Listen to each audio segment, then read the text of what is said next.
Welcome to the Daily Bite. I'm your host, Pastor Steve Andrews. The oracles of God against the nations continue in Isaiah chapter 21. The oracle concerning the wilderness of the sea. As whirlwinds in the Negev sweep on, it comes from the wilderness, from a terrible land. A stern vision is told to me. The traitor betrays, and the destroyer destroys. Go up, O Elam. Lay siege, O Media. All the sighing she has caused I bring to an end. Therefore my loins are filled with anguish. Pangs have seized me, like the pangs of a woman in labor. I am bowed down so that I cannot hear. I am dismayed so that I cannot see. My heart staggers. Horror has appalled me. The twilight I longed for has been turned for me into trembling. They prepare the table, they spread the rugs, they eat, they drink. Arise, O princes, oil the shield, for thus the Lord said to me, Go, set a watchman. Let him announce what he sees. When he sees riders, horsemen in pairs, riders on donkeys, riders on camels, let him listen diligently, very diligently. Then he who saw cried out, Upon a watchtower I stand, O Lord, continually by day, and at my post I am stationed whole nights. And behold, here come riders, horsemen in pairs. And he answered, Fallen, fallen is Babylon, and all the carved images of her gods he has shattered to the ground. O my threshed and winnowed one, what I have heard from Yahweh of hosts, the God of Israel, I announce to you. The oracle concerning Dumah. One is calling to me from Seir, Watchman, what time of the night? Watchman, what time of the night? The watchman says, Morning comes, and also the night. If you will inquire, inquire, come back again. The oracle concerning Arabia. In the thickets in Arabia you will lodge, O caravans of Dedanites. To the thirsty bring water. Meet the fugitive with bread, O inhabitants of the land of Tema. For they have fled from the swords, from the drawn sword, from the bent bow, and from the press of battle. For thus the Lord said to me, Within a year, according to the years of a hired worker, all the glory of Kedar will come to an end, and the remainder of the archers of the mighty men of the sons of Kedar will be few, for Yahweh the God of Israel has spoken. So here we end up with really the prophecy of judgment against three different groups. The first group is verses 1 through 10 and is likely to be identified in verse 9. So in verse 1, it's identified as the wilderness of the sea. But in verse 9, we have the words spoken by God, Fallen, fallen is Babylon. So likely here what we have is an oracle against Babylon, which is why your Bible should have it subtitled that. I know mine does and many others do as well. So the Negev in verse 1 is a Hebrew word that means the dry land, the dry country. You think of the whirlwinds that sweep across the desert, almost like a sandstorm. Just a terrible event coming on, terrible land mentioned there. Isaiah in verse 2 receives a prophecy. A vision is told to him, given to him. And that vision, sinful men do what sinful men do. So the traitor betrays. The one who destroys, he destroys. They continue about their sins. And so God now then calls upon Elam and Media, two different locations that are out east of Babylon. They border each other. On the south, they're bordered by the Persian Gulf. On the north, they're bordered by the Caspian Sea. God is going to bring these two nations against the third, which again, Babylon here in the text. And that's the last part of verse 2, that all the sighing that she has caused, everything Babylon has caused of harm to others, is going to be brought to its end. God's judgment on human sin comes, and it has come for Babylon.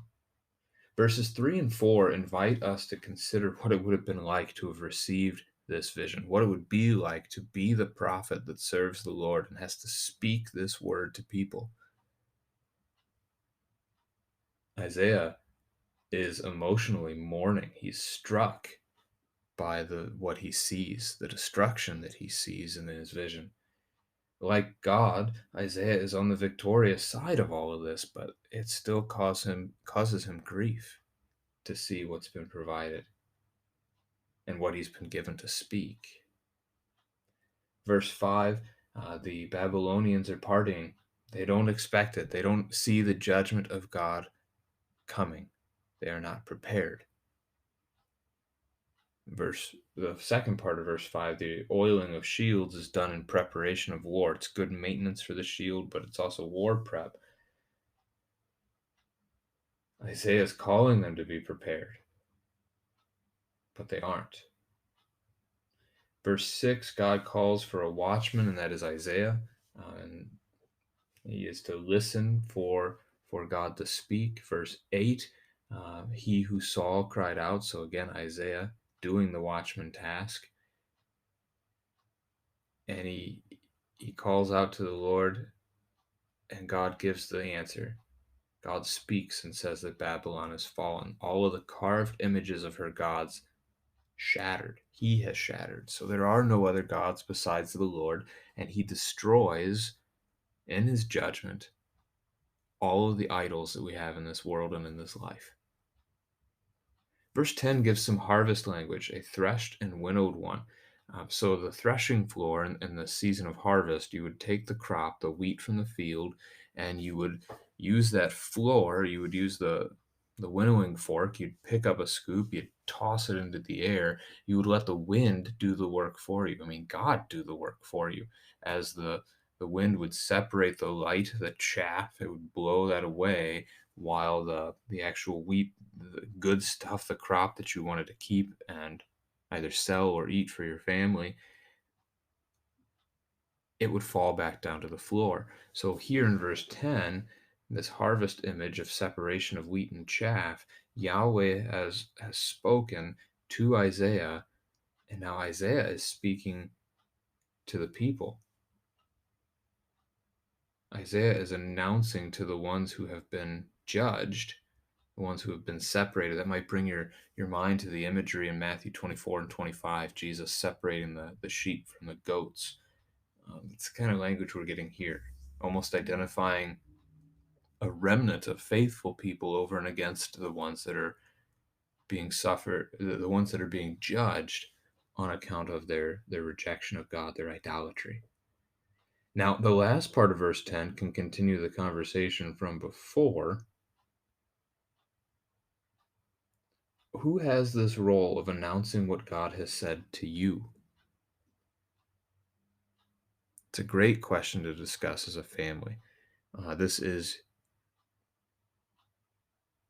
the role of a father in his home to teach his family about God. It is the role of a pastor within a congregation or a community.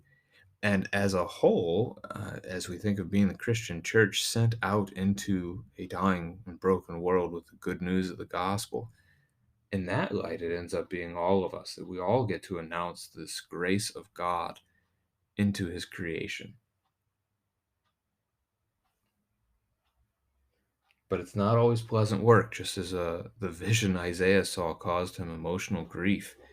So it will for the pastor, the father, the missionary, to speak both law and gospel, to see the brokenness of people, to have them reject the free gifts that God would give of life, salvation, and forgiveness, knowing full well that the judgment is following. That it can be a emotionally painful task. But as Isaiah will later say in chapter 52, how beautiful are the feet of those who bring good news.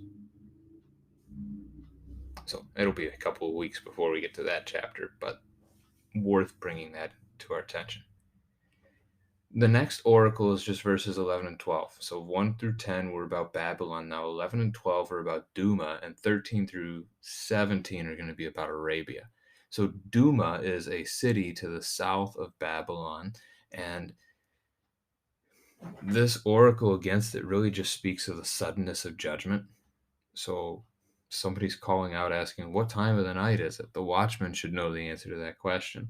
They ask it twice, and the watchman gives them just this ridiculous response. Oh, morning comes, the night comes. But it can bring our can bring our attention to Matthew chapter 24, verse 43, where Jesus talks about how the judgment of God, the return of Christ, is going to come like a thief in the night. God's judgment upon these wicked nations is going to come swiftly and without their knowing. The judgment on Arabia, in verses 13 through 17. So Arabia is a land south of Babylon. We get two other places mentioned, Dedan and Tema. Both of those are a couple hundred miles east of the Red Sea. And really the picture you get here is that the Arabians are going to be fleeing. They're going to be running from God's judgment and looking for anywhere that they can find shelter and rest from that.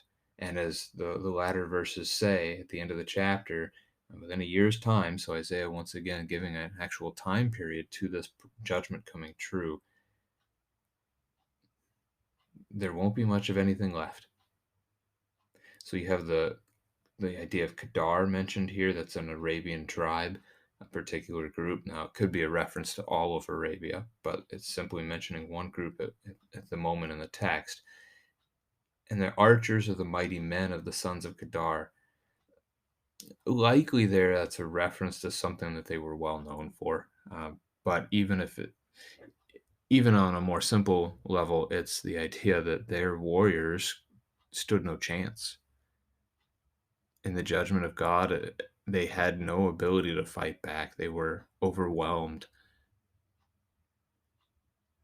That is what we as sinners deserve. So again, we get to announce the grace of God today, both the law and the gospel. We announce that people are sinners, but we also get to announce that God forgives that sin and has a place in paradise being prepared for them through the love of Jesus Christ our Lord.